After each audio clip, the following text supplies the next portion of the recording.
Bismillahirrahmanirrahim. Assalamualaikum warahmatullahi wabarakatuh. Khabar semua, audiens. So, hari ni kita di KL Podcast, kita nak sembang santai berkenaan dengan sedikit perubatan berkenaan dengan bekam, fashdu dari sudut western dengan dari sudut tradisional. So nak tanya korang pernah tak berbekam dan korang tahu tak bekam tu macam mana sebenarnya? Okey. Kalau kau daripada sudut ni lah western, macam mana? Ada tak kajian saintifik berkenaan dengan bekam ni? Okey. Ya, Assalamualaikum. Okey, nama diberi Muhammad Azwan. Okey, dekat social media tuan share. And berbalik pada topik, terima kasih kepada host tiba Zack. Bekam fashdu. Saya ni kalau kita sembang bekam fashdu ni memang ada kaitan rapat dengan agama. Okey. So disclaimer, saya ni bukan penghafal ataupun perawi hadis. So tak tahu sangat hadis. So kalau ada tersalah hadis ke apa, minta maaf. Dan mungkin saya tak akan kemukakan hadis. Tetapi bila kita sembang pasal bekam, memang kaitan dengan sunnah. Betul. Fashdu wallahualam tak pasti. Saya tak tahu. Okay. Tapi dari segi medical perspektif, memang ada clinical study kebaikan bekam. Clinical study dan even systemic review. Systemic review of randomized control trial. Maksud systemic review ni memang review yang paling accurate dan paling banyak data. So memang ada mengatakan bekam baik dari segi pain relief. Penyakit kronik ataupun pain dah bertahun-tahun, buat bekam dapat kurangkan at least pain intensity tu. Maksudnya kesakitan yang sangat melampau. Maknanya kalau kesakitan tu daripada 10, dia boleh release sampai ke 8, 9, 7, 6. Even 5 pun dah. Ya. Sebab apa? Sebab bekam ni kita introduce satu injury toreh sikit ke, mengeluarkan darah, betul? Bila kita mengeluarkan darah dekat certain area, kawasan situ akan banyak darah akan tumpu dekat situ sebab salur darah berkembang. So bila mengembang salur darah, so blood circulation kawasan situ semua cantik. So dia secara tidak langsung dia akan trigger pain. Proses antara saraf kita dengan otak kita. Betul. So macam mana dia boleh kurangkan sakit, terutamanya muscle Dia tak akan kurangkan sakit, bekam tak akan kurangkan sakit kalau melibatkan kesakitan dekat internal organ. Contoh, dekat jantung, dekat usus. Hang buat bekam sampai kiamat pun hang tak akan kurang. Tapi kalau pain dari segi kulit, otot, or even sikit yang ada kaitan dengan tulang, dapat dikurangkan. Maknanya, dapat contoh dikurangkan. Saya bagi satu kes satu sakit yang melibatkan otot ataupun musculoskeletal ni kita panggil sebagai Myofascial Pain Syndrome. Yang mana yang ni jadi disebabkan otot dia overuse. Dia banyak sangat guna otot ni. Contoh dia angkat berat kan. Dia akan menyebabkan sakit yang sengit-sengit badan yang ada trigger point. Dia buat bekam, okey? Berkala lah, bukan sekali buat esok hilang. Berkala. Dapat kurangkan. Tak payah hang ambil NSAID, tak payah hang ambil ubat, hang tak payah hang ambil ubat-ubatan, hang buat amalkan benda tu, dia akan kurang severity ataupun kesakitan yang berintensiti dan juga kekerapan sakit. Kalau daripada segi western ni, yalah kadang-kadang kita tahulah western ni kadang-kadang dia adalah sedikit skeptical dengan kita punya cara-cara dalam yalah sunnah kita dan sebagainya. Cuma pain yang kau sebutkan tadi, Wan, pain yang bagaimana yang kau boleh reducekan intensity pain tu? Okey, sembang pasal pain, kita kena tahu pain ni banyak jenis. Kita pain dalam bahasa Greek kita panggil dolor. Dalam bahasa medikal kami panggil sebagai nociceptor. Nociceptor pain. Receptor pain yang menerima tindak balas stimulus pada pain. Pain dari segi heat, dari segi sejuk, dari segi chemical, dari segi sharp, terluka, tu semua jenis pain. Okay? So kalau kaitan dengan bekam, pain jenis dull, jadi macam bukan tajam, bukan rasa macam hangat-hangat, tapi disebabkan sakit dull tu boleh dikurangkan. Contoh macam otot. Otot kan ngap, throbbing pain kan. Dapat kurangkan sebab bekam memang improve blood circulation. Blood circulation bila improve, dia akan menyebabkan otot jadi relax. So bila otot relax, kita akan kurang sakit. Sebab tu kadang-kadang aku tengok pemain-pemain badminton negara, tiba-tiba dia ada macam merah kat sini. Maknanya dia mengurangkan sakit dia tu lah dengan bekam. Bila pemain-pemain sukan ni, kan diorang gunakan otot diorang terlalu banyak. So, lactic acid akan bertindak. Betul. Okay. Lactic kan. Jadi, bekam tu dia mengurangkan lactic acid tu. Betul. Itu pun antara satu kajian lagi. Yes. Memang lactic acid yang terpunca dia. So, kalau dari segi tradisional pula, macam mana dapat kurangkan? Okay. Dan hang setuju bekam? Aku sangat setuju lah. Sebab memang bidang aku kan. Kau buat bekam dulu Aku buat bekam. Jadi, Assalamualaikum. Saya Abdullah dan dekat dalam media sosial orang panggil saya Cikgu Urut dah. Cikgu Urut. Jadi saya punya base aku ni dalam urutan. So daripada urutan dan aku belajar buat bekam dan aku belajarlah pelbagai rawatan alternatif, antaranya macam rawatan tulang. Okey. Jadi So urut batin nampak jugalah. urut batin aku belajar je. Nak buat. Astaghfirullahaladzim. Okey, teruskan. 18 Nak 18. buat geli weh. Okey. So, cakap pasal bekam ni, yang pertamanya kita kena akui, bekam ni adalah rawatan yang terbaik untuk umat manusia. Okey. Sebab yang kata ni bukannya orang biasa. Yang kata ni Rasulullah. Nabi. Kan? Allahumma salli ala Muhammad wa ala ali sayyidina. Paling ramai pengikut. Yes. So, siapa yang tak buat bekam, rugi. Pasal Nabi dah endorse, bekam adalah rawatan yang terbaik untuk umat manusia. Ada 3 kaedah rawatan. Yang pertama apa? Madu. Betul. Okey. Zaman sekarang nak cari madu susah. Bukan madu dah bersepak kat pasaran, tapi nak cari madu tu susah. Tapi ada madu yang kalau makan bukan, kalau kau cari susah lah hidup lah. Madu lain tu fizikal mental susah. Okey, Madu tu. yang kedua adalah bekam. Dan bekam ni dia ada istilahnya sayatan alat bekam. Bekam yang terbaik menggunakan kaedah luka menggunakan pisau ataupun peralatan yang tajam. Betul. Jadi mungkin benda ni orang habis guna jarum tak bagus ke? Bagus juga, tapi yang Nabi kata adalah sayatan alat bekam. Yang ketiga adalah alkai. Alkai ni menggunakan besi panas. Okey tahu. Kan? Contoh macam orang sakit nak relief pain. Tak tu kan? Ambil air serika. Yes. Untuk apa? Dia bukannya untuk apa-apa pun. Dia just untuk bagi rangsangan pada saraf. Okey. Contoh kalau orang yang ada masalah kebas kan, yang kena stroke, ambil besi panas, letakkan. Tapi Nabi tak suka rawatan alkai tu. Faham. Dan Nabi tak galakkan sebab ianya adalah rawatan yang menyakitkan. Okay, faham. Jadi walaupun begitu, alkai pun antara rawatan yang Nabi endorse, rawatan yang terbaik untuk umat manusia. Cuma Nabi tak galakkan. So kita ambil bekam, katakan. Bekam ni. Jadi bekam ni, proses bekam ni, dia proses sedutan. So bila dia menyedut, dia melembutkan otot yang keras tadi. Dia ada stretching, dia ada renggangan pada otot tadi. Dalam masa yang sama, dia improve blood circulation lah. Maksudnya lancarkan peredaran darah, lepas tu bagi luka kat bahagian kulit. Orang salah faham. Luka dekat kulit tu orang ingat macam luka dia nak kena dalam. Nak kena banyak darah keluar. Tak semestinya. Kita just nak bagi rangsangan pada kulit je. Darah tu keluar daripada mana? Kapilari ke? Kapilari lah. Capillary. Kita kena tahu tau. Kita punya salur darah ni yang paling atas ni adalah capillary. Dalam sikit vein dengan artery. Maknanya darah-darah tu dia ada bawah-bawah kulit kita yang macam tu. Ya. Capillary. Capillary tu lah. Orang kata salur darah macam ada rambut gitu. Betul. Kan? Ranting-ranting kan. Yes. Dia jadi salah faham, bekam ni jadi tak bagus, salah faham. Pasal apa? Pasal orang menjadikan bekam ni satu benda yang komersial. Satu cup RM10. Faham. Tu dia ikut cupping Itu kejap lagi aku nak tanya. Itu kejap lagi kita nak tanya lah. Sebab benda-benda ni dia agak kontroversi. Kontroversi. Tapi memang kita nak kena tanya, nak kena clarify jadi lah. Jadi bekam ni aku nak kata dengan korang, bekam ni memang rawatan yang terbaik, rawatan yang paling murah dan paling kurang mudarat. And satu lagi dia bukan setakat target, contohnya bekam dekat tangan, contoh bawah tangan ni.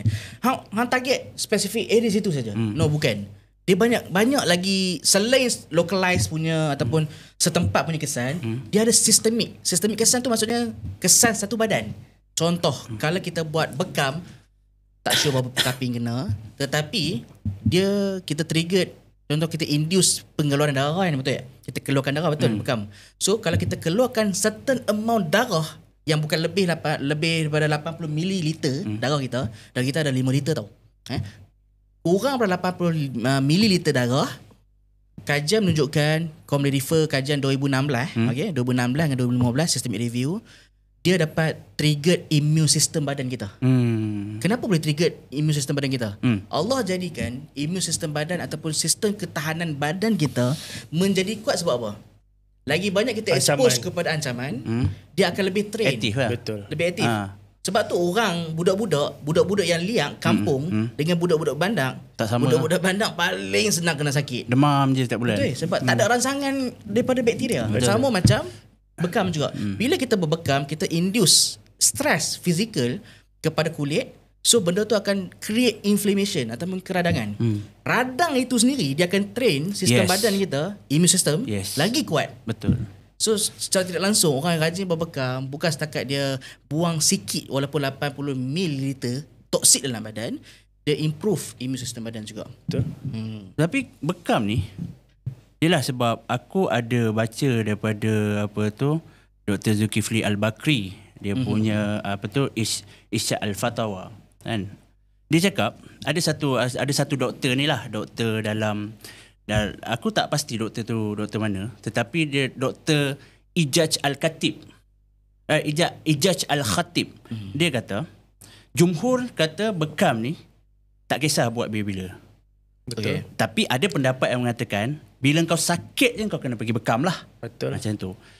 So nak tanya ni lah. Cikgu urut. Betul. Trend orang pergi bekam ni secara dia pergi setiap bulan ke, ataupun dia rasa tak sedap dia pergi ke, ataupun dia memang tiap-tiap minggu dia pergi bekam ke, boleh ke tiap-tiap minggu pergi bekam? So dari tradisional apa dia punya cerita dia daripada segi tradisional. Kalau cakap pasal bekam ni dia ada hari-hari dia. Ada hari yang digalakkan, ada hari yang tak digalakkan. Contoh hari Rabu tak boleh buat. Kan ada hadis yang kata elakkan buat bekam hari Rabu.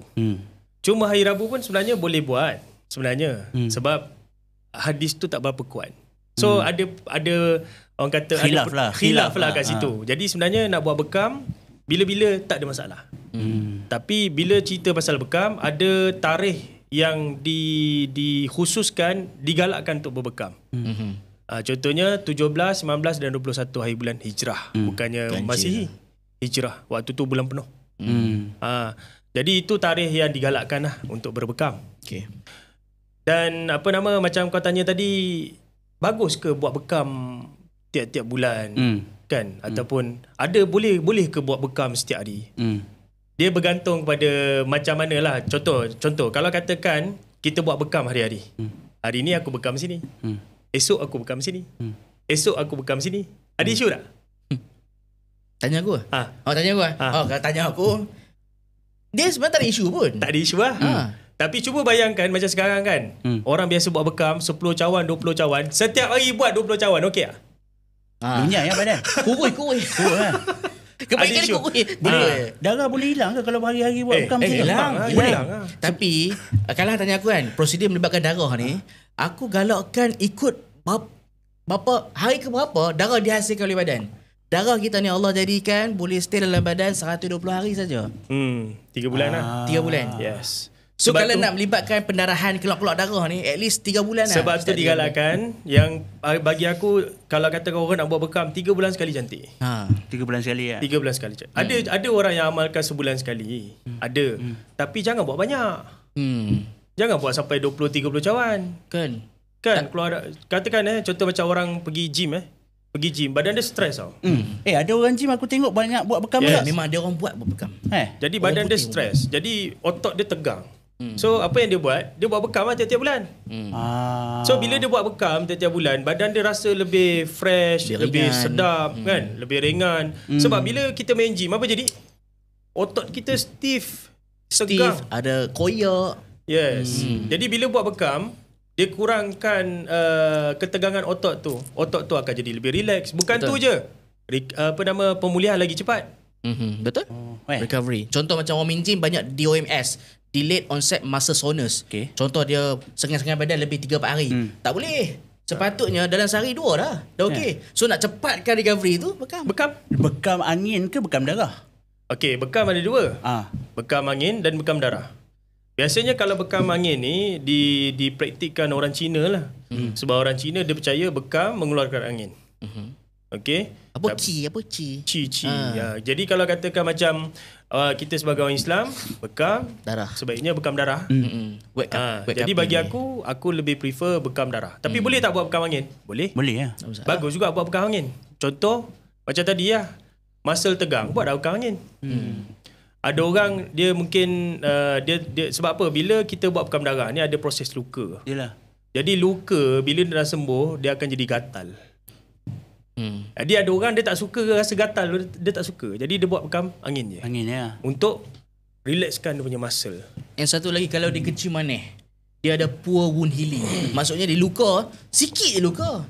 Sepatutnya 2-3 hari dah kering dah. Tapi makin besar makin menanah. Kecil manis. Betul.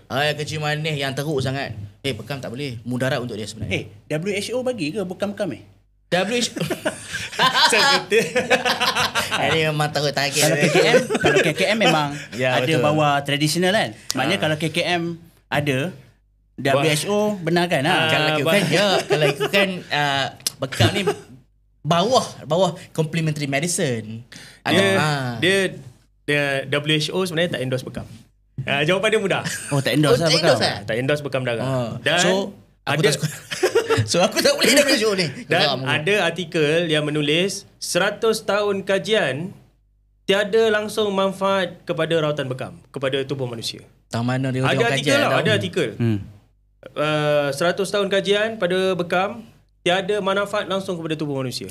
Okay, WHO memang officially tak recognize ke ataupun dia punya kajian tu tak recognize ke macam mana? Officially. Kalau bagi aku pendapat aku lah kan, aku rasa ini lebih pada bias lah, lebih pada orang panggil apa, pro dengan anti. Boleh cari artikel tu lah, boleh cari artikel. Jadi Tapi yang dia kata artikel tu aku tak setuju sebab aku banyak go through journal. Buta hati bukan buta hati saja, buta perut sekali. So yang ni bukan penilaian akademik lah, lebih kepada pro dengan anti Islam. Jadi dalam Malaysia sekarang ni alhamdulillah kita dah ke arah untuk recognize bekam darah. Contoh macam aku dalam industri rawatan alternatif, sebelum ni kita hanya boleh buat bekam angin saja. Sekarang dah boleh buat bekam darah. Secara undang-undang tak dibenarkan buat bekam darah. Undang-undang sekarang? Ya sebenarnya, tapi disebabkan kita ada persatuan, lepas tu disebabkan kita pun ada gunakan sentimen agama sikit pasal bekam sunnah kan, bekam sunnah. Jual nama sunnah. Tunggang Jadi agama bukan tunggang. Jadi sebab kita kan negara Islam, takkan kita nak kita Malaysia kita ban bekam, orang tak boleh buat bekam darah, marahlah orang. Sebab bekam darah tu direkomendkan oleh siapa? Nabi Yasuh, betul. Jadi alhamdulillah ada orang yang dah buat kajian pasal bekam darah dan dia buat PhD pasal bekam darah, dan sekarang ni dah ada NOS. Kalau katakan Jabatan Pembangunan Kemahiran, diorang dah ada NOS, Sijil Kemahiran Malaysia, ada Sijil Kemahiran Malaysia, ada Jabatan Pembangunan Kemahiran, ada NOS bekam darah. Maksudnya bekam darah dah dibenarkan lah kat dalam negara kita. Oh, mana legally memang dah Legally dibenarkan dah. Mana sijil Kemahiran Malaysia tu memang dia tulis bekam darah. Cuma dari segi side KKM aku tak pasti lagi. Ni pro KKM boleh. Dia dari segi disclaimer, aku bukan pro mana-mana. Aku tak pro mana-mana, cuma aku pro kepada kajian lah kan. Okay, baik. Kajian yang unbiased kajian. Okey, baik. Kalau dari segi bekam ni, kita tahu bekam memang sunnah yang kuat, okey. Betul. Dan walaupun sunnah yang kuat, kita jangan ambil sambil lewa benda ni. Contohlah kan, tak praktiskan sterility. Maksudnya benda tu bersih tak bersih. Sebab apa? Kita kena ingat, darah adalah medium kuman yang paling suka. Kita panggil bloodborne disease, HIV. Cakap pasal bersih ni aku teringat satu. Apa benda? Ada customer aku, dia cerita dengan aku. Bang, saya pernah buat bekam tau dekat satu tempat, dekat uptown lah, kat mana-mana kan. Lepas tu dia tengah bekam. Lepas tu dia tengah bekam, lepas tu tiba-tiba tukar bekam cakap, bro, cup yang kau pakai tu dah habis pakai belum? Aku nak pakai ni. Sudah. Kalau yang tu bukan WHO tak bagi. Aku cuak geram. Kepala otak dia main macam tu. Kalau kawan tu kena HIV ke apa? Ya bro. Kepala otak dia. Dia cakap, bang, bila saya dengar tu saya seram bang. Pasal apa? Dia kata, bro, kad bekam dah habis pakai belum? Cepat sikit, aku nak pakai ni. Dia boleh macam tu nak. Bahaya tu. Bahaya. Bloodborne disease tu. Yes. HIV, Hep B, Hep C. Jangan buat main weh. Lepas tu satu lagi, aku ada ex-staff aku. Dia pernah kerja tempat bekam. Dan kalau kau nak tahu, cara dia bersihkan cup apa tau? Cara dia bersihkan cup, dia ambil wet tissue. Yang Dia kata ada alkohol lah tu. Alkohol. Dia pakai. Tapi sebenarnya kan, yang di jalanan tu memang kadang-kadang adalah isu bersih tak bersih. Tapi kalau akulah, observation aku lah pada orang-orang bekam sekarang ni kan, kebanyakan dia punya kebersihan ni baik lah. Dia pakai sarung tangan, cup tu SOP dia lah, basuh, dia SOP tu sangat tersusun lah. Memang patut macam tu pun. Kan? Ha. Sebab apa tu, aku yakin apabila sesuatu tu datang daripada agama, kan, especially daripada Nabi Muhammad sallallahu alaihi wasallam, kan, dia mesti dengan proper SOP, dengan kebersihan dan sebagainya, kan. Betul tak? Cakap pasal apa SOP ni, dia ada certain pembekam ni kadang dia kurang etika, dia nak untung banyak. Contoh Cut macam cost lah. cut cost. Sebenarnya bagi aku Mahal sangat kan nak setirai benda tu? dia tak mahal tapi renyah. Dia renyah. Dan bagi aku, macam aku buat bekam, so biasanya pembekam-pembekam sekarang ni diorang dah mula keluarkan kos untuk kad pakai buang. Okey. Jadi maksudnya orang datang nak bekam, okey pakai kad pakai buang lah. Lagi trusted lah. Lagi trusted. Cuma tapi costing sikit lah. Sebab bekam pun, cup ni pun dah murah. Dah murah. Kalau beli kat Shopee one set dan RM30. Betul, dan dah banyak lah. Maknanya kalau dia charge 200 pun, Dah murah. kos dia RM30 dia. Betul. Macam tu lah kan. Lepas tu aku pun lebih recommend lah, macam kalau ada customer dia, sebab cup yang pakai buang tu pun bukannya cup cak ayam. Cup pakai buang tu dia memang keras. Boleh pakai berkali-kali. Quality lah. Quality. Jadi ada customer dia sayang nak buang, dia buat balik. Jadi nanti dia beli pump, dia nak buat bekam angin si kat rumah, buat lah. Jadi bagi aku macam pembekam kat luar sana, better belilah kad pakai buang tu. Jangan berkira sangat. Betul lah. Sebab charge bekam sekarang bukannya murah, mahal tau. Bekam berapa sekarang ni harga? aku tak tahu. Bagi aku macam bekam sekarang ni pun rate harga dah RM100 one session. Okay. Sebelum tu, sebelum aku nak pergi kat Wan dengan kau, ada satu pertanyaan ni. Aku nak pergi kat dia dulu, aku nak tanya. Okay. Orang buat bekam ni, dia pakai package. 5 cup, 10 cup, 15 cup. Okay. Aku nak tanyalah, mungkin kau tahu atau tak tahu ini daripada sudut agama, adakah penetapan berapa cup itu ada termasuk dalam sunnah ke, ataupun cup itu sendiri, contohlah orang sakit badan kan, sebenarnya yang paling ideal berapa cup? Contoh dia sakit belakang, paling ideal berapa cup? Sebab ada orang buat package lah, kita ada interpretasi orang awam lah, dia cakap buat package ni dia nak upsell je. Sebenarnya tak perlu pun sampai 20 cup, cukup 10 cup. Tapi kau up sampai 20 cup, yalah, bila kau up ada margin yang tinggi. Tapi ada orang cakap, ya itu bukan sebab dia nak margin yang tinggi, itu lagi tinggi cup, lagi bagus segi kau punya badan. So aku akan pergi pada dia dulu, lepas tu nanti apa efek dia dalam kau punya western punya pandangan lah. So macam mana? Okay, contoh kalau seorang doktor, kan, dia doktor, pesakit datang, doktor akan tanya pada patient tak, awak nak package mana? Tak ada. Pelik kan? Sepatutnya doktor dia recommendkan rawatan apa yang sesuai untuk patient. Bukannya patient yang tentukan package mana yang aku nak, ubat mana yang aku nak. Tapi doktor ada juga pandai tau. Awak cari berat dah. Ada demam tak? Tak ada demam. Oh, tak apa, saya readykan je ubat demam. Tapi still dia tanya sakit apa dan dia recommend kan. Jadi macam sama kan macam bekam dia bukannya package. Bekam bukannya macam kita jual nasi goreng. Awak nak package A, B, C. Bekam adalah rawatan. Jadi rawatan bergantung pada kesesuaian pesakit. Apa masalah pesakit? Ni masalah bila bekam by package, itu yang jadi macam tadi tu. Okey bang, abang buat 10 cawan, tapi saya nampak abang ni macam perlukan 20-30 cawan. Tu yang sampai 70 cawan. Ada 70 cawan? Macam dah kena 70 cawan package. Total overhaul. Macam engine tu, total overhaul. Package total overhaul. Jadi macam masyarakat dia tak faham pasal benda ni. Dia fikir macam okay, total overhaul seumpama, sebab orang fikir bekam adalah untuk keluarkan darah kotor. Betul. Lagi banyak darah keluar, lagi bagus sebab darah kotor keluar. Baik kau pergi derma darah. Kan? Sembang pasal darah kotor ni aku geram. Jadi ni masalah. So Sekejap, sabar. Kejap kita akan pergi pada kau kejap lagi. So jadi masalah bila package by package. Jadi bagi aku bekam sepatutnya by session. Itu sebab macam aku buat bekam by session. So by session kita tentukan apa keperluan dia. Contoh kaki rasa tak selesa, bekamlah kat bahagian kaki. Kan? Okey, belakang rasa badan tak selesa, bekam kat bahagian, kepala rasa sakit, bekamlah bahagian kepala. Migraine. Dan kalau dari segi point bekam yang Nabi buat, tak pernah Nabi buat sampai berbelas berpuluh cawan. Memang tak ada lah. Tak ada. Bila kita cakap pasal bekam ni dia ada point khusus. Point khusus apa? Point sunnah. Point sunnah, point yang pernah Nabi buat. Macam kat kepala macam tu kan. Kepala, kat bahagian leher, bahagian pundak. Ya, bahagian leher dengan bahagian bahu kan. Pinggang, bahagian betis. Point yang pernah Nabi buat. Tapi selain daripada tu, dia tak ada point khusus. Dia ada lagi point satu khusus, point acupuncture. Contoh, okay, katakan sini point acupuncture, bekam kawasan sini, point acupuncture.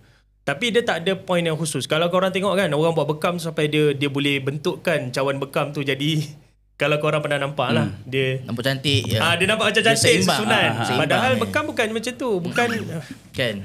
Manusia sekarang dah berevolusi. kreatif. Betul. Jadi itu sebab aku selalu bagi tahu bekam sikit cawan lagi bagus daripada banyak cawan. So siapa yang buat bekam nanti cari dia.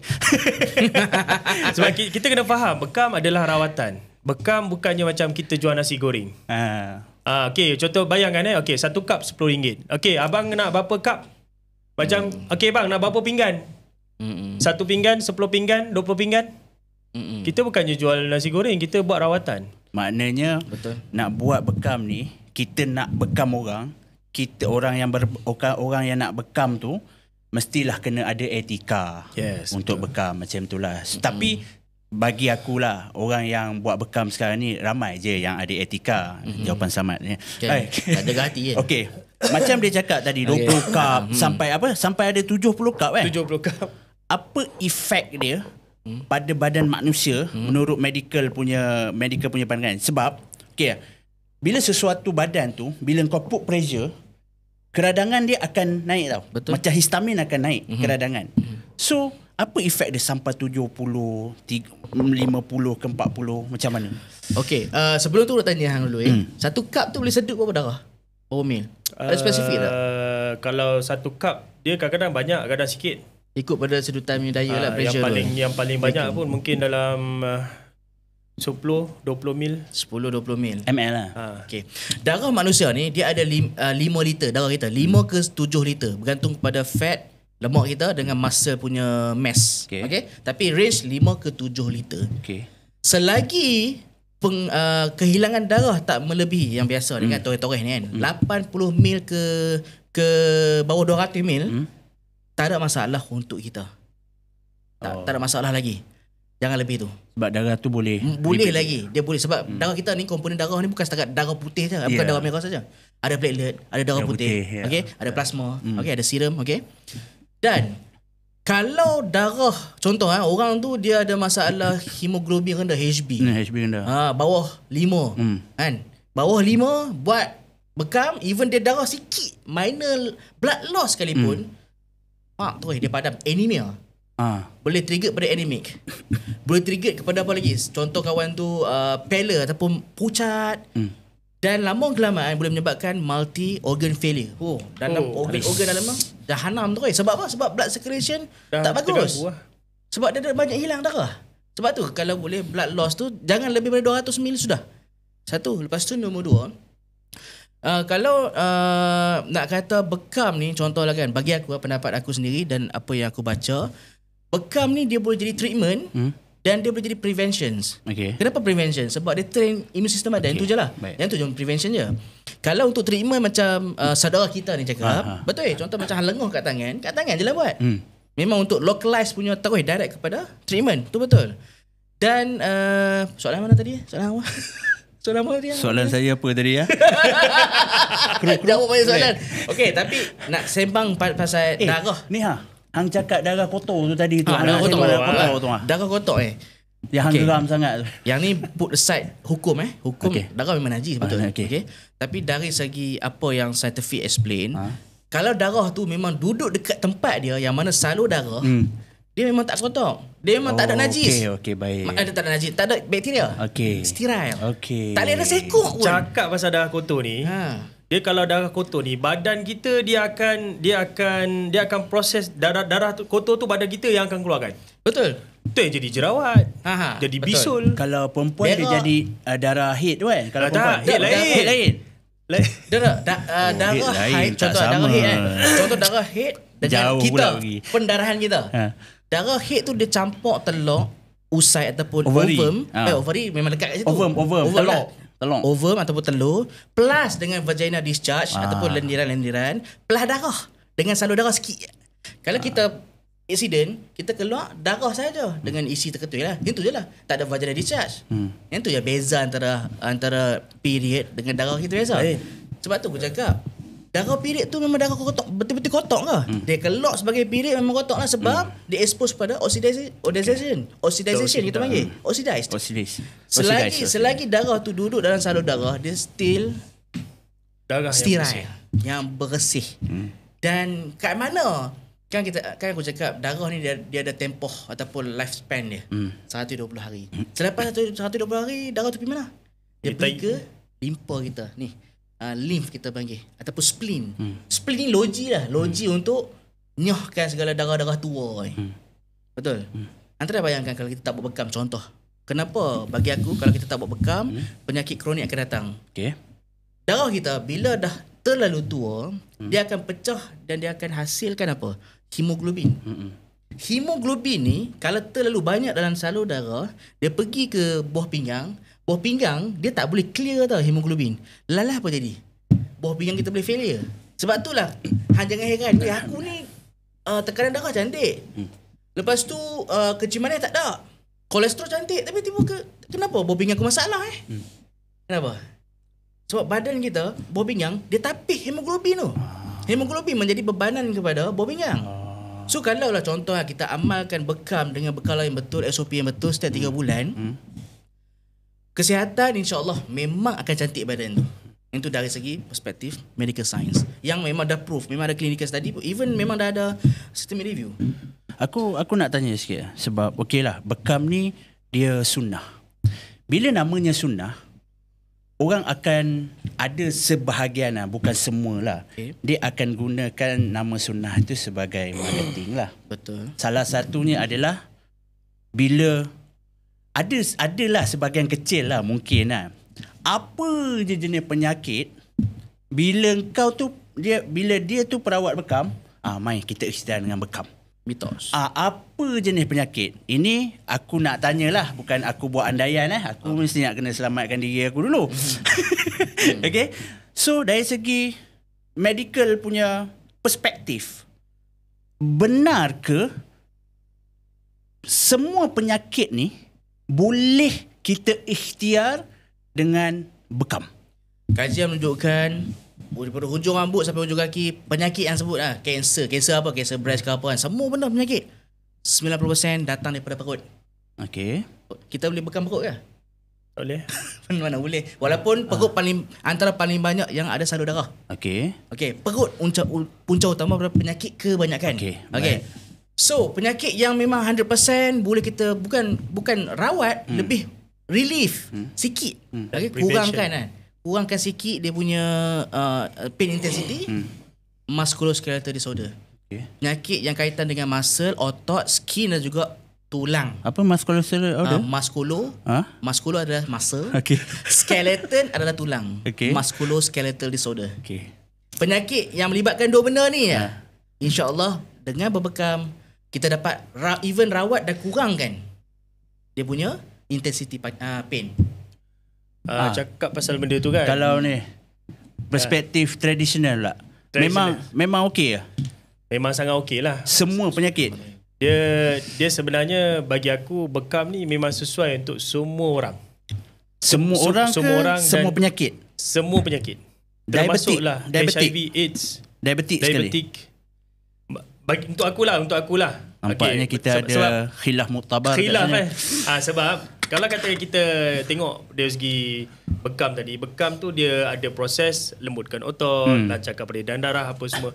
Tapi sebenarnya macam Dr. Wan tadi cakap lah, kalau katakan darah tak keluar, apa yang dia akan bebankan spleen kita tadi.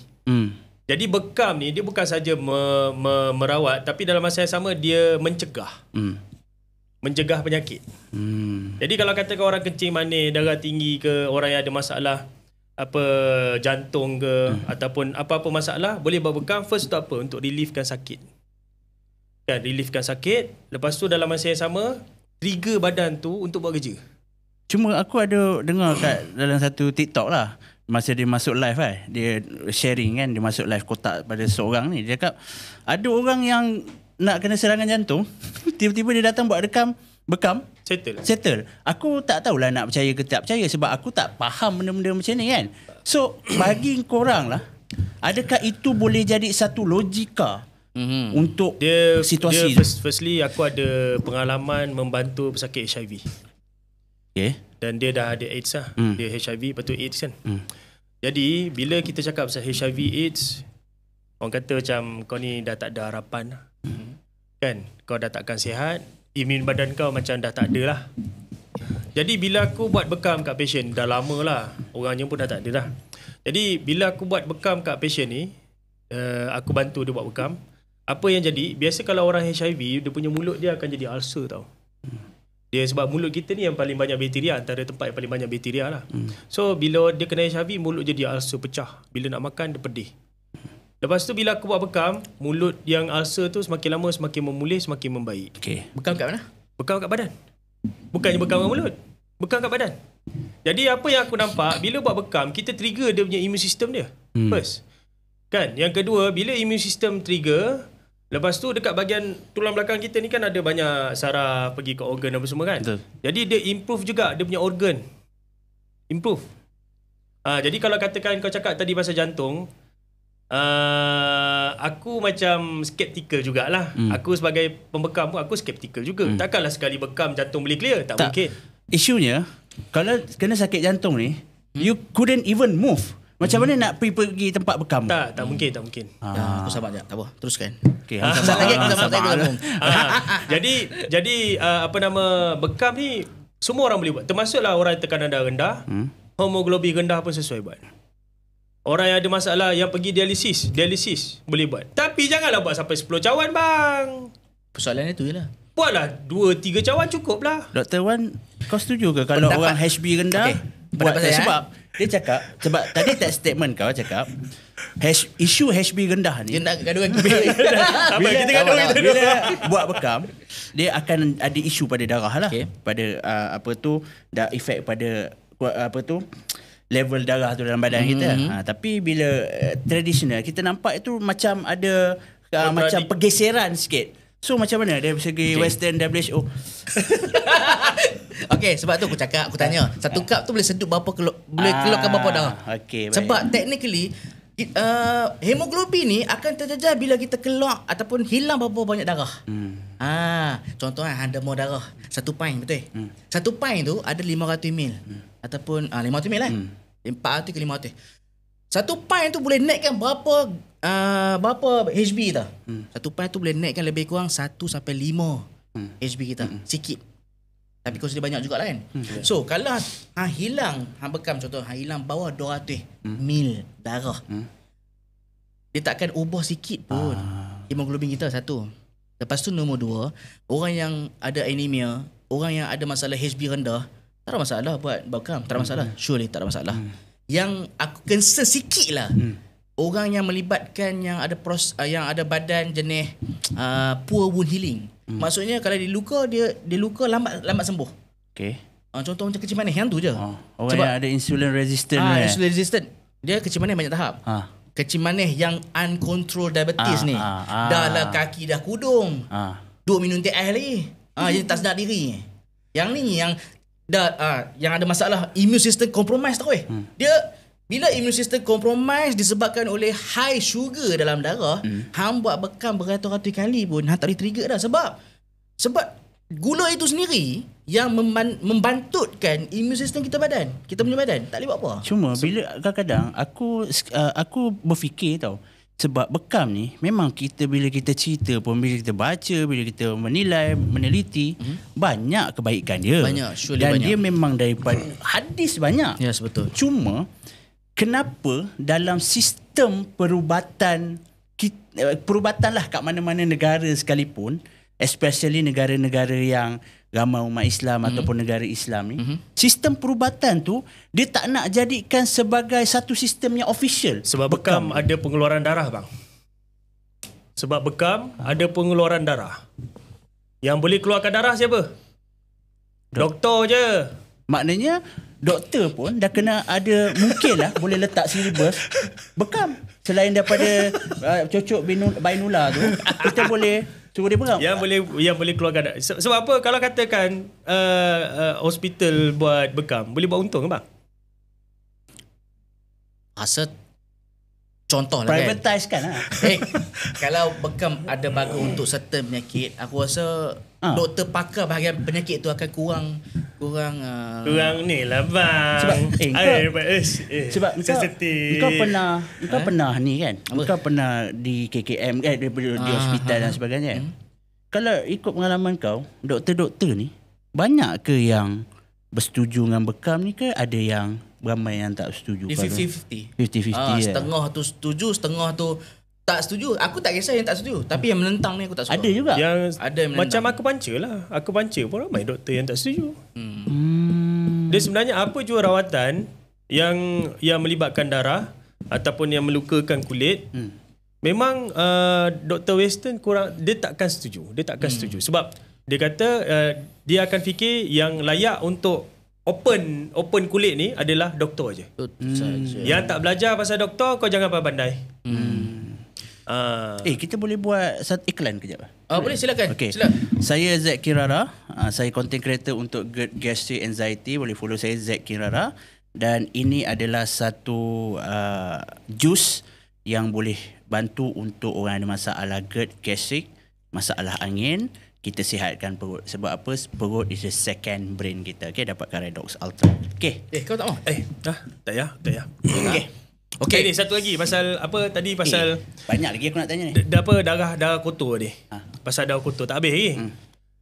Pasal darah kotor ni, aku pun selalu berbalah di kalangan orang yang buat bekam. Aku buat bekam, aku berbalah. Pasal apa? Yang pertama, kalau katakan keluarkan darah kotor, berapa banyak darah kotor yang nak dikeluarkan? Betul tak? Kalau buat 10 cawan, takkanlah 10-10 semua darah kotor. 20 cawan yang keluar, takkanlah semua 20 cawan darah kotor.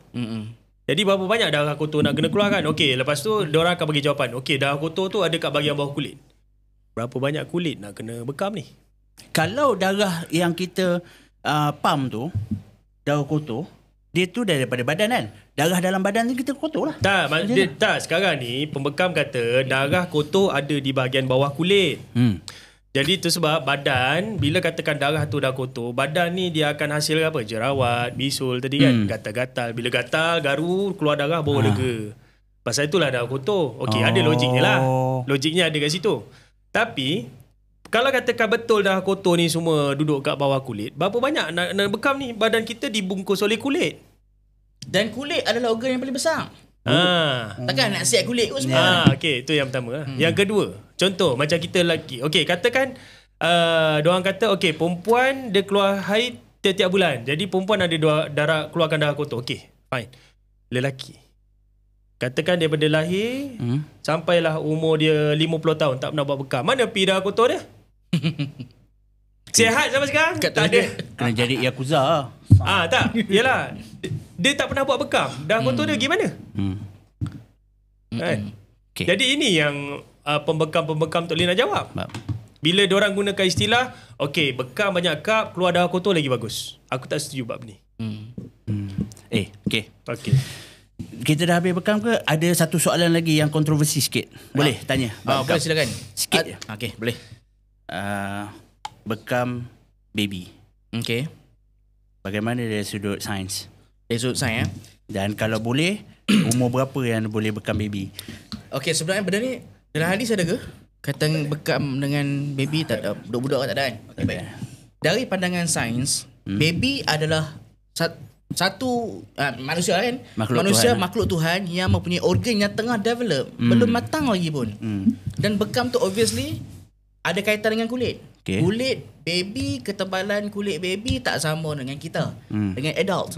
Baby 50%, 15 lebih nipis dibanding dengan kulit kita. Satu. Baby yang kulit pH tak sama dengan adult. Kita ni dewasa ni dua. Bilangan volume darah baby tak sama obviously sebab kecil. Tak sama macam kita 5 liter, 7 liter. Baby berapa? Tak sama. So satu, lepas tu nombor 2. Nombor 3. Immune system baby tak develop well lagi. Buat apa kita nak stimulate? Belum stabil Belum stabil lagi. Nombor 4, baby punya sistem jantung, cardiopulmonary circulation, blood circulation tidak matang, tidak well established lagi. Buat apa kita nak bekam baby? Nombor 5, tambahan walaupun bekam, ada kajian menunjukkan bagus untuk autoimmune disease macam eczema, macam psoriasis. Ada setengah kajian. Cuma hang cakap tadi buat apa nak bekam baby kan? Buat apa nak bekam baby? Tapi nanti ada orang cakap itu kan sunnah, bro. Okey. Itu. Sebab tu aku tanya, ada tak sunnah particular sunnah? Hadis lah mengatakan, Nabi cakap sendiri yang strong bekam untuk semua golongan. Lebih selamat untuk jangan budak-budak lah. Lebih selamat jangan. Kalau pandangan aku obviously memang tak. Kalau ni baby traditional baby ke budak-budak kecil ke? Okey. Macam mana? Macam tadi Dr. Wan kata, baby ni immune system dia tak stabil lagi. Develop well lah. Tak matang lagi. Tapi daripada baby lah KKM dah bagi ni injection untuk apa?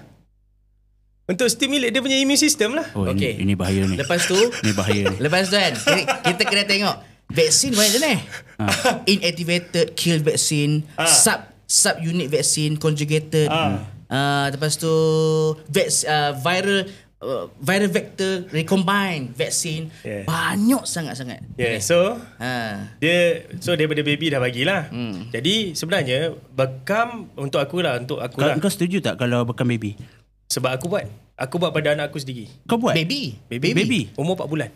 Buat bekam tapi bukanlah baby tengah kecil tengah merah tu aku buat. Tak lah. Maksudnya bukanlah cup kecil je macam tu lah. Aku akan buat lebih kurang 1 cawan 2 cawan je. Tapi waktu anak aku sakit, contoh budak-budak, kalau korang perasan baby sekarang ni dia punya immune system dah tak kuat. Kan? 3 bulan 4 bulan sesak nafas. Tapi bila kau buat masa anak kau sakit tu, condition anak kau tu condition yang bagaimana tu? Memang panas lah. Badan dia letih, panas. Lepas tu pernafasan sempit, hidung beringoy. Berhari-hari lah. Aku firstly aku akan pergi ke klinik dulu lah. Aku memang pergi ke klinik dulu. Aku akan refer ke doktor dulu. Dan bila baby ni nak bagi ubat batuk pun tak ada ubat batuk dia. Bawah 2 tahun tak boleh. Takut ni kan? Baru kan? Doktor cakap okay, you bagi susu je. Bagi susu. Baby umur 4 bulan pun doktor pun tak recommend bagi air putih. Iyalah. Memang. Betul tak? Kan? Macam kau pun tahu kan, bagi air putih lagi pun dia kembung pula kan. So habis aku nak buat apa ni? Baby aku tengah. Jadi kalau katakan pergi ke hospital pun, katakan masuk hospital, admit ward, doktor akan bagi apa? Antibiotik. Betul tak? Kan? Jadi aku macam fikir anak aku, waktu tu anak aku yang first, doktor sahkan dia ada masalah ni, apa nama, diphtheria. Dah lama tak ada kes. Tapi anak aku yang first fully vaccinated. Fully. Setiap jadual yang KKM sarankan untuk anak aku vaksin, aku ambil. Kena juga ambil. Aku akan ambil sebab aku ni antara orang yang logik. Kalau KKM kata, okay, benda ni memang perlu ambil, aku akan ambil. Aku ikut KKM. Tapi bila aku tengok anak aku yang first ni, asyik sakit, masuk hospital, lepas tu kena sesak nafas sampai dada berombak lah apa benda semua. Jadi aku macam frust tau. Bila duduk kat hospital 2 minggu, kita nak kerja. Time tu anak first, dari segi ekonomi pun tak bagus apa semua kan. Jadi aku fikir aku nak buat apa ni. Aku bergaduh dengan doktor, aku nak bawa anak aku balik. Jadi aku bawa anak aku balik, aku bekam. 1 hari 2 hari settle. Lepas bekam tu?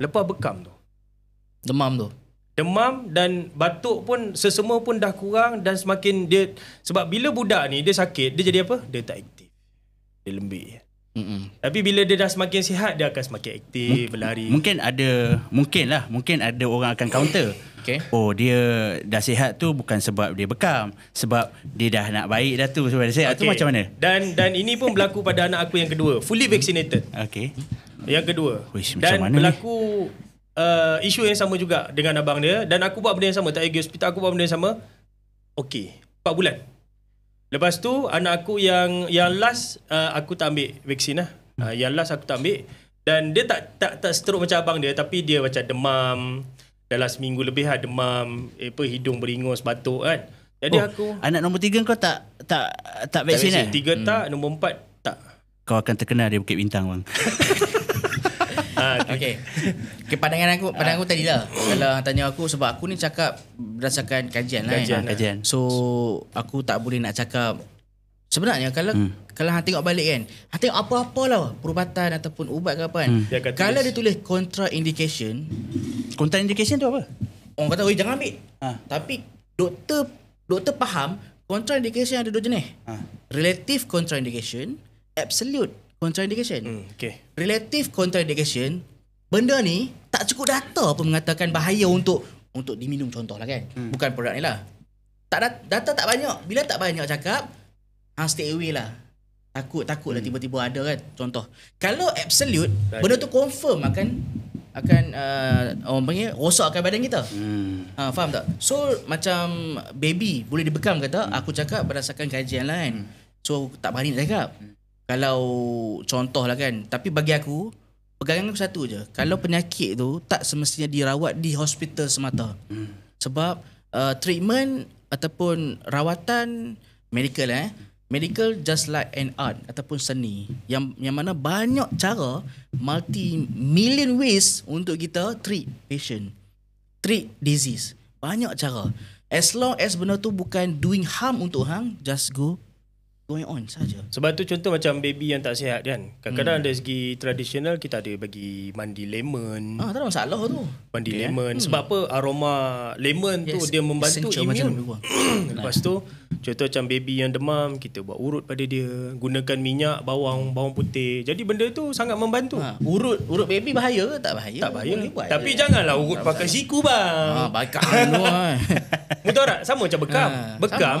Isu baby tak boleh buat bekam pasal apa? Pasal orang membayangkan bila buat bekam sampai 10 cawan, 20 cawan. Jadi macam aku bekam aku punya baby, aku akan pakai cawan kecil, tekanan pam yang tak terlalu kuat. Kan tekanan pam sikit je.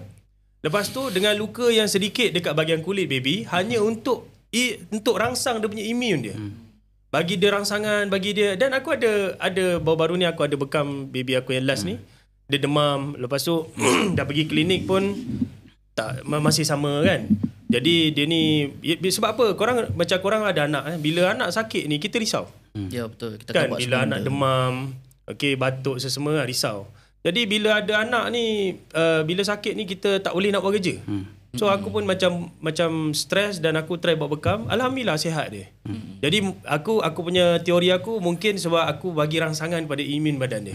Okay guys, kepada penonton-penonton yang tengah menyaksikan kita orang punya podcast ni, ini adalah perkongsian, disclaimer, ini adalah perkongsian peribadi mereka dan perkongsian dari segi kajian dan akademik. So jika korang ada masalah-masalah yang berkaitan dengan apa-apa sekalipun, yang kita sarankan untuk rujuk kepada doktor dahulu untuk mendapatkan rawatan. Dapat second opinion untuk opinion lah ke apa. Macam aku cakap dia, first bila anak sakit ke apa ke, refer dengan doktor dulu. Macam aku sebagai perawat alternatif, kita tak boleh melangkaui tugas doktor. Betul. Kita kena faham yang kita duduk bawah. Betul. Kita kena sedar diri. Oh, doktor salah tak? Doktor dia ada dia punya ilmu dia. Betul. Kita ada ilmu kita. Cuma dari segi professionalism ataupun daripada segi undang-undang doktor ke atas. Jadi macam mana aku sakit, aku refer doktor dulu. Jadi kalau katakan dah refer tak boleh nak settle, aku settlekan sendiri. Itu cara lain. Third opinion, second opinion. Yes, betul. Okay. Bekam panjang lebar kita sembang. Fajdu ni. Oh, Fajdu Masa macam tak cukup kan? Itulah aku cakap. Hang rasa panjang kan? Sebenarnya 2 jam tak cukup. Okay, go. Fajdu. Okay, hari ni kita pun nak bercerita tentang Fajdu juga. Kalau korang tak tahu apa itu Fajdu, Fajdu adalah satu proses di mana mengeluarkan darah daripada kita punya vein. Betul lah? Kan? Kita punya vein sama vena. Kita punya vena keluarkan, kita panggil nak keluarkan darah kotor lah. Okay. So Fajdu ni memang popular daripada di dalam kita punya second opinions dalam kita nak pencegahan penyakit ataupun nak sedap badan dan sebagainya. Cuma nak tanya you all, Fashdu bahaya ke tak bahaya sebenarnya? Okay. Dari So segi, aku dulu Okay, untuk Fashdu ni aku tak tahu macam ni lah. Biasalah kan, aku tak tahu berapa banyak darah dia keluarkan. Ada yang cakap 100 mil, ada kata 300 mil. Okay. Dan bila pengeluaran darah tu over 200 mil, aku concern sikit. Sebab? Macam mana dia punya health condition dia? Macam doktor cakap dia lah. Ha. Keluar darah lebih 200 mil. Dia dah start triggered kita punya pressure. Blood pressure, kita punya wound healing, benda tu akan affected dah. Kalau setakat bekam tak ada masalah. Hang buat, hang cek darah waktu bekam, selepas bekam, mungkin tak significant difference. Tapi kalau hang buat keluar darah sampai 200 mil, 300 mil, obviously memang akan affected sikit. Contoh macam orang tu lemah jantung, contoh kan. Jantung dia lemah disebabkan oleh bengkak. Okay, ataupun kita panggil ventricular hypertrophy. Dia keluarkan darah 400 mil, 500 mil contoh. Jantung dia tak mampu untuk, bila kita keluarkan darah, automatik darah kita akan drop tau, blood pressure. Sebab volume rendah. Lepas tu heart rate naik Heart rate akan naik sepatutnya. Tapi jantung dia lemah. Macam mana nak naikkan heart rate? Bila heart rate dia makin kuat, jantung dia tu boleh stop. Asystole, sudden death. Sebab tu aku cakap, berapa banyak dikeluarkan. Dan kalau betul vein tu under pressure yang tinggi selepas kita punya artery paling kuat lah, paling banyak pressure. So kalau keluarkan berapa banyak keluarkan. Dan memanglah daripada hang keluarkan untuk semata-mata hambur dalam plastik, lepas tu hang buang tu sampah, better hang demam darah. Nombor 2. Nombor 3, Fashdu ni aku tanya hukum lah. Hukum ni betul-betul memang sunnah ke ataupun tidak? Itu kena tanya ni lah, kita punya Abdullah Jamadi ni. Sebab aku ada pengalaman, sebab aku buat konten GERD gastrik dan aku guide orang GERD gastrik kan. Ada pengalaman. Ada orang tu dia jaga makan semua dan dia buat Fashdu juga. So dia cakap feeling better dia punya kembung perut. Wallahu ta'ala alam. Tak ada kajian tetapi ini hanya pengalaman. So macam mana? Cakap pasal Kau buat Fashdu juga? Aku boleh buat. Boleh buat tapi kau tak amalkan lah. Aku tak amalkan dan aku tak buat.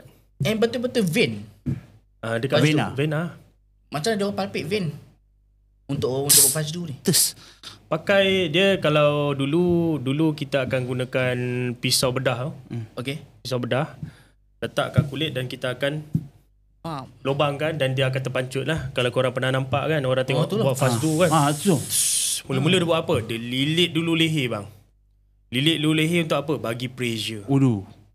Bagi pressure, then buat untuk keluarkan darah. Sama juga macam tangan, kaki. Lilit dulu, memang bagi pressure. Lepas tu baru darah tu akan keluar dan memancut lah. Macam korang tengok video tu. Cuma macam sekarang ni, orang lebih prefer gunakan jarum lah. Jarum yang sama juga. Jarum untuk buat demam darah. Sama juga. Okay. Cakap pasal gastric GERD anxiety ni, boleh guna minyak calming oil bagus untuk melegakan masalah gastric GERD dan anxiety. Melegakan Okay. Jadi cakap pasal Fashdu ni. Fashdu ni memang bagus lah. Sebab Fashdu ni dia salah satu rawatan Ibn Sina. Okay. Kan? Jadi Fashdu ni memang banyak kebaikan dia. Sama juga macam demam darah. Nabi buat ke Fashdu? Tak. Nabi tak buat Fashdu. Dan kalau nak kata Fashdu ni sunnah, macam aku untuk dia aku lah, untuk dia aku, bagi aku Fashdu bukannya sunnah. Bukan sunnah. Bukan sunnah. Fashdu bukan sunnah. Yang sunnah betul adalah bekam. Bekam lah. Clearly kan. Bekam. Fashdu bukan sunnah. Okay. Dia masalah bila orang cakap Fashdu sunnah, okey lah. Ada ulama' yang kata Fashdu sunnah. Okay. Tapi berapa ramai yang kata Fashdu sunnah? Kau mengambil pandangan yang bukan sunnah. Majority. Jadi macam aku cakap Fashdu bukan sunnah. Dan Fashdu ni bagus. Contoh, orang yang ada masalah kesihatan yang tak boleh demam darah. Dia tak boleh demam darah. Pergilah buat Fashdu. Okay. Dia ambil darah yang dia tak boleh demam tu, dia buang lah. Tapi kita yang sihat, yang boleh demam darah, buat apa nak buat? Pergi hospital, kan? Kau serahkan diri, kau serahkan tangan. Make sense. Kan? Lepas tu, free pula tu. Kan? Lepas tu kau keluarkan darah, orang lain boleh pakai darah kau kan? Manfaat. Ada manfaat. Satu pint selamat 3 nyawa. Tapi, orang cakap itu darah kotor. Maknanya derma darah dengan fasdu, darah tu sama je. Kena faham istilah darah kotor. Darah yang teroksida. Itulah darah kotor. Betul doktor Betul. Macam doktor kan, selagi darah tu ada kat dalam badan kita, macam mana kau nak cakap tu darah kotor? Faham? Jadi darah yang keluar, contoh macam sekarang kan, perawat fasdu bila dia buat fasdu, lepas tu dia kumpul kat bekal plastik, darah tu keluar, lepas tu beku. Lepas tu buang. Darah yang beku teroksida, darah teroksida. Oh, maknanya darah tu bila beku dah tak ada apa manfaat. Darah yang beku dah tak boleh pakai. Sebab tu bila kita demam darah, kau nampak pernah demam darah tak? Pernah. Kau nampak ada Tak satu ada. mesin dia set. Untuk apa? Supaya tak beku lah. dalam tempat kau demam darah tu ada cecair tak? Anticoagulannya cecair. Betul. Bermaksud kalau kita demam darah, lagilah bagus untuk donation dan untuk umat. Betul. Tapi kalau kita fasdu, Buang bodoh macam buang tu je bodoh lah. macam tu je lah. buang macam tu saja. Dah lah buang bodoh macam tu. Takut dia buang kata-kata. Contamination lagi tu. Kau tak bimbang ke orang-orang buat fasdu marah kau orang kalau Minta dengar maaf macam tu? lah. Buat je lah. Kita cakap memang benda tu memang logik dan memang ada fakta. So korang cari dia orang dua orang. Jadi fasdu bagus tak? Jawapan aku fasdu bagus. Okay. Sebab apa? Contoh macam orang yang tak boleh demam darah. Apa jadi kalau katakan darah dia macam ni. Kenapa orang sakit? Contoh, kaki rasa tak selesa sebab apa? Pressure dekat kaki kuat. Memang kalau katakan dari segi logik tekanan darah, kalau kita ambil tekanan darah kepala, tangan, perut ke kaki kan, tekanan darah kalau ikut dia punya tekanan adalah purata. Maksudnya kalau kata bacaan tekanan darah kat situ sama, macam itulah sama. Tapi sebenarnya kalau katakan kaki kita sakit, tekanan darah dekat kawasan yang sakit tu dia beza sikit. Okay. Pressure dia lebih. Sebab tu, contoh kalau katakan kaki rasa tegang dan sakit, bengkak, kawasan ni tekanan dia akan berbeza sikit. Dia jadi lebih tinggi. Jadi kenapa kita buat bekam? Kita nak kurangkan tekanan yang sakit tadi tu. Sama macam fasdu. Jadi macam kau cakap tadi pasal orang yang ada masalah GERD, gastric anxiety kan. Bila dia buat fasdu ada improve. Daripada dia buat fasdu, baik dia pergi demam darah, tu yang pertama. Yang kedua, pasal bila orang yang buat fasdu ni kebiasaan dia buat apa? Dia akan tunjuk darah tu kan. Tengok ni darah kau ni banyak kotor. Beku-beku. Marketing. Darah memanglah kalau keluar dia beku bang. Kau bayangkan Tuhan, kalau Tuhan cipta darah tak boleh dah beku, apa jadi? Kau luka terpancut darah kau. Yelah. Sampai kering terus darah dalam badan. Sebab itulah Tuhan cipta darah ni keluar dia beku. Untuk apa? Betul untuk stopkan perdarahan. Kau gila kalau kata tengah jalan-jalan terpijak paku. Darah keluar, terpancut-pancut darah. Tak boleh nak stop macam pipe. Basah-basah sampai lencun kaki tu. Tekanan darah kat badan tinggi tau. Yang akan membekukan tu adalah platelet. Yes. Kan? Sebab tu kalau orang ada ITP tu dia bleeding, dia tak beku kan. Platelet antara dia. Jadi Tuhan bagi kerja. Antara salah satu sebab bila katakan pasal orang yang ada GERD, gastric anxiety yang bila buat darah banyak keluar. So boleh jadi mungkin dia terkejut tengok. Lepas tu dia punya mindset Placebo effects. placebo. Jadi contoh macam orang buat bekam kan. Bila katakan dia buat bekam, darah tak banyak keluar, dia jadi macam sedih. Kenapa darah kotor aku tak banyak keluar? Jadi dia rasa macam bekam macam kurang berkesan. Tapi kalau nampak darah banyak keluar, jadi dia rasa macam berkesan. Placebo effect jugalah. Maksudnya lagi banyak keluar darah, lagi berkesan lah dia punya mindset lah. Dia macam ni lah. Dia macam ni. Contoh pernah tahu pasal patch kaki tak? Tahu yang ada betul berlendir-lendir kan. Contoh macam patch kaki kan. Patch kaki letak kat kaki Toksin kan. keluar toksin. Toksin keluar. Pagi-pagi bangun, tengok hitam-hitam. Placebo effect. Orang rasa, kaki aku macam lagi sedap ah. Padahal yang dia serap tu peluh kau je. Ya. Banyak lebih placebo. Yang kena kaki Yang rendam kaki kan. Lepas tu Tak keluar air faham kekuh. Orang cakap, lepas buat ni Alhamdulillah kaki lenguh dah hilang. Mentality kita. Mindset. Tapi benda ni pun orang kata bermanfaat kepada mindset orang yang sakit tu lah. Maksudnya Boleh. disebabkan mindset. Tapi dia jangan jadi claim lah. Takut orang yang buat tak berkesan. Bertepek-tepek tu badan. Yalah. Betul? Maksudnya fasdu ni lebih better kita demam darah. demam darah. Fasdu, demam darah, beza dia adalah dari segi SOP satu, manfaat sama je. Selagi yang keluar darah, untuk certain amount ada benefit untuk tekanan darah, benefit untuk immune system badan. Metabolism. Yes, metabolism badan sebab dia bakar. Lepas tu bila keluarkan darah sikit, darah dibuat kat mana? Ni. Sum-sum tulang. Bone marrow kita panggil. bone marrow. Bila kita buang certain amount of darah, bone marrow kita akan keep bekerja. Dia akan hasilkan kita punya red blood cell atau sel darah merah. Menggunakan nutrisi-nutrisi yang ada. So benda tu akan menyihatkan bone marrow kita. Okey, Dok. Katakan derma darah. Recommend derma darah berapa kali dia punya kekerapan dia? 3 bulan sekali kan derma darah. Ikutnya okey. Kalau ikutkan, kalau untuk derma darah ni bukan 3 bulan sekali. Betul? Dia sebab kita derma darah tu bukan kita keluarkan red blood cell saja tahu. Kita keluar platelet, plasma, serum semua tu. Okey. Nak tahu sihat ataupun tidak, kita akan keluarkan lebih kurang saya cakap lebih kurang 2 bulan sampai ke 6 bulan yang period. Gantung pada situasi kita time tu sendiri. So maknanya kalau selamat 3 bulan lah. Plus minus. Kalau paling awal pun 2 bulan. Betul. Fast do seminggu sekali macam. Lagi sihat lah. Mana hilang segala penyakit. Hilang penyakit dah kotor semua keluar. Okey, makcik, ni makcik punya kaki ni kena gout teruk Fast do. Buat fast do. Nanti minggu depan saya datang lagi buat fast do lagi sekali. Orang yang gout ni, orang gout. Okey, aku nak tanya kau orang. Tak kisahlah siapa nak jawab lah. Orang gout ni dia memang sakit sebab dia crystallize Dia crystallize kan. Acid tu crystallize. Uric acid crystallize. Sakit. So, dia orang akan banyak suruh buat fast do untuk reducekan pain dan sebagainya. Is it dia berfungsi untuk mereducekan pain ataupun dia hilangkan terus kau punya gout tu, dia hilang ke bulan ni. Gout gout. Gout berlaku apabila monosodium glutamate ke monosodium uric acid. Monosodium uric acid. Monosodium uric acid dia become crystallized, needle like. Jadi macam jarum tau. Dan dia deposited kat mana? Dekat sendi. Kalau uric acid tinggi dalam badan hang tapi dia tak crystallize, hang takkan ada gout. Sebab tu kalau orang yang ada gout, tengah ada gout ni, ambil darah. Pasal apa uric acid rendah jadi pelik. Tapi dia ada gout.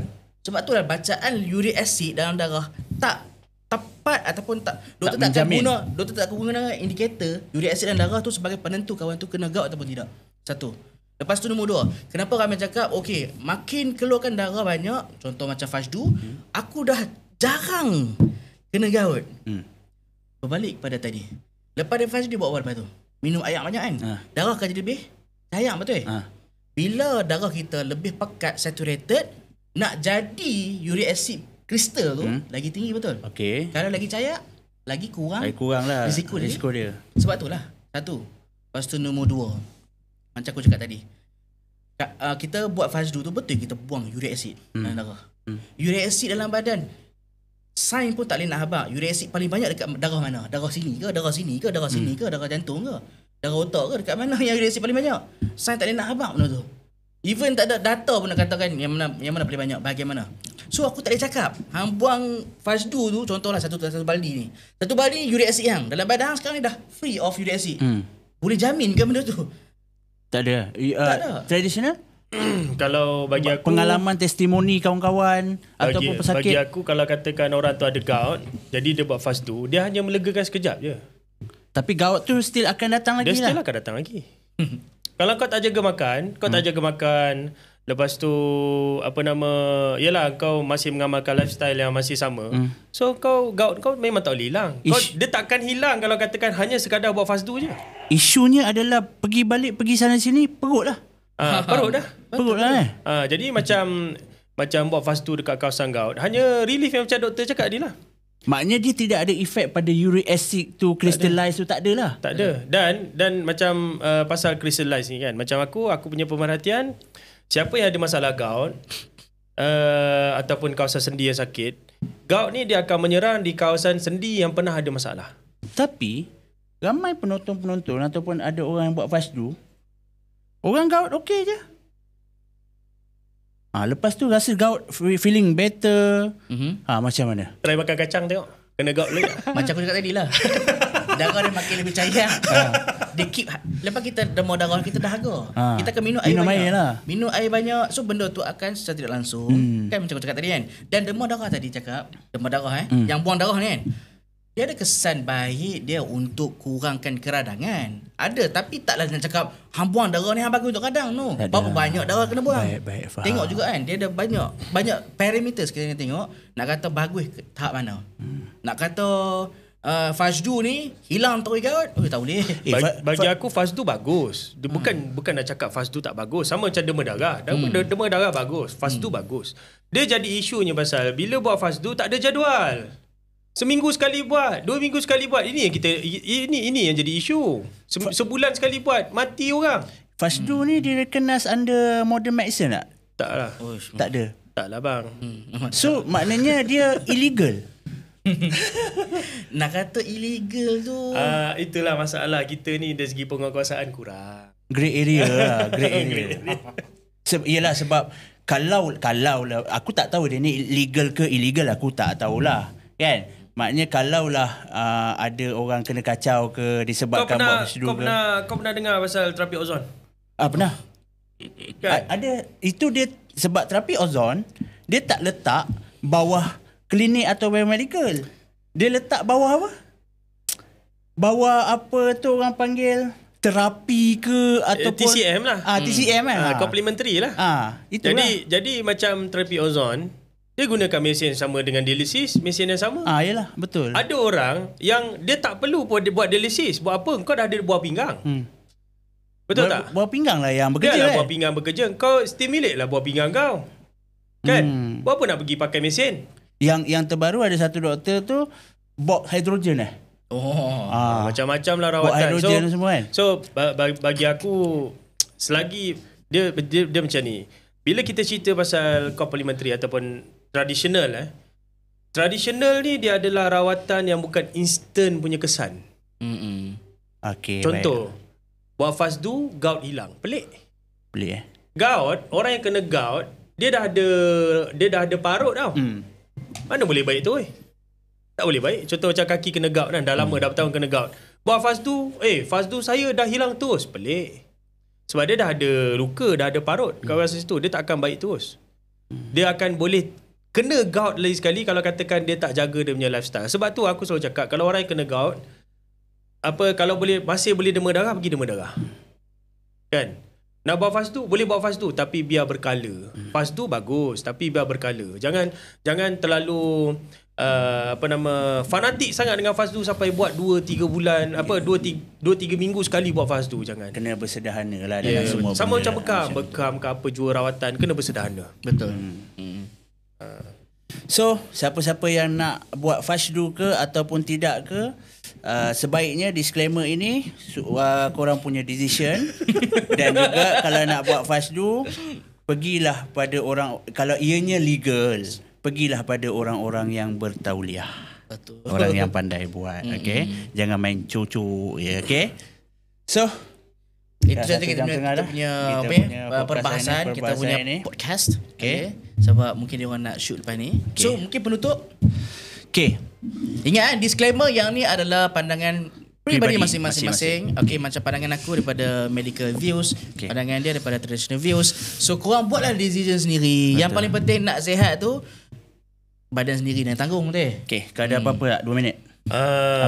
Firstly bagi aku masyarakat kat luar sana kena berhati-hati lah. Sebab sekarang ni ada banyak produk yang overclaim.